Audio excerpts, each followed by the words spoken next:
চৰাইদেউ জিলাৰ সোণাৰীত ৭৮ সংখ্যক স্বাধীনতা দিৱস উদযাপন। চৰাইদেউ জিলাৰ সোণাৰী ৰাজহুৱা খেলপথাৰত ৭৮তম স্বাধীনতা দিৱসৰ পতাকা উত্তোলন কৰে বিধায়ক আৰু উপাধ্যক্ষ ডক্টৰ নুমৰ মমিনে। প্ৰতিকূল বতৰকো নেওচি অসম আৰক্ষী, NCC, স্কাউট গাইড লগতে কেইবাখনো বিদ্যালয়ৰ ছাত্ৰ-ছাত্ৰীয়ে পেৰেডত অংশগ্ৰহণ কৰে। অনুষ্ঠানত জিলাখনৰ কেইবাগৰাকীও বিভিন্ন শিতানত সামাজিক দায়বদ্ধতাৰে বৰঙণি আগবঢ়াই অহা ব্যক্তিক সম্বৰ্ধনা জনোৱা হয়। অনুষ্ঠানত স্থানীয় শিল্পীসকলৰ দ্বাৰা সাংস্কৃতিক অনুষ্ঠান পৰিৱেশন কৰা হয়। মথুৰাপুৰৰ পৰা ইছলাম আহমেদৰ ৰিপৰ্ট, নিউজ 24 এনি। ভাৰতবৰ্ষ ইতিমধ্যে স্বাধীনতা ৭৭টা বছৰ অতিক্ৰম কৰিছে। সমগ্ৰ বিশ্বতে ভাৰতবৰ্ষ এখন অগ্ৰণী প্ৰগতিশীল গণতন্ত্ৰৰ ভিতৰত স্বীকৃত হৈছে। অন্যান্য বহু ৰাষ্ট্ৰৰ বাবে আজি ভাৰতবৰ্ষ এখন প্ৰেৰণাৰ প্ৰতীক। ভাৰতবৰ্ষৰ পূব দিশত সূৰ্য উঠা দিশ অসমৰ শ্যামলী বিভিন্ন ক্ষেত্ৰত নিৰন্তৰ গতিৰ পথত অগ্ৰসৰ হৈছে। প্ৰগতিৰ এই অপ্ৰতিৰোধ্য ধাৰাৰে ঐতিহাসিক চৰাইদেউ জিলাখনে ৰাইজক অন্য জিলাৰ সৈতে আগবাঢ়ি গৈছে।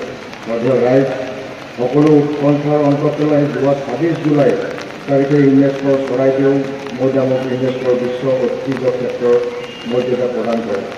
সংস্কৃতি স্পৰ্শনীয় শাখাত মনোনীত চৰাইদেউ মৈদাম ভাৰতৰ ৪১ সংখ্যক বিশ্ব ঐতিহ্য ক্ষেত্ৰ।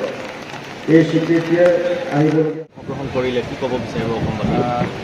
চৰাইদেউ জিলাৰ জিলা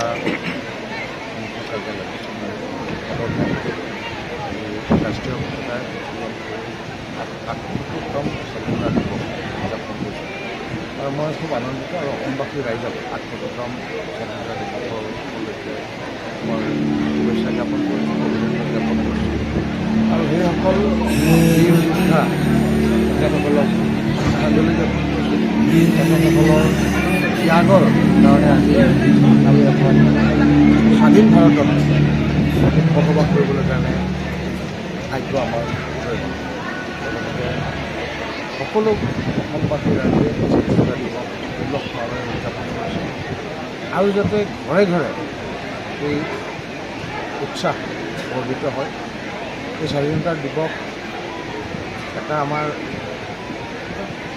যি বিহু বা অন্য অনুষ্ঠানবিলাক আমি উদযাপন কৰোঁ, স্বাধীনতা দিৱসো তেনেকুৱা ধৰণৰ মানুহৰ মনত শান্তি লৈ পেলাই আনন্দ উৎফুল্লিত হৈ উদযাপন কৰিব লাগে। কাৰণ বহুত কষ্ট মূৰত পোৱা এই স্বাধীনতা, এই স্বাধীনতাৰ দিৱসটো আমি সকলোৰে পালন কৰাৰ দায়িত্ব আছে বুলি মই ভাবোঁ।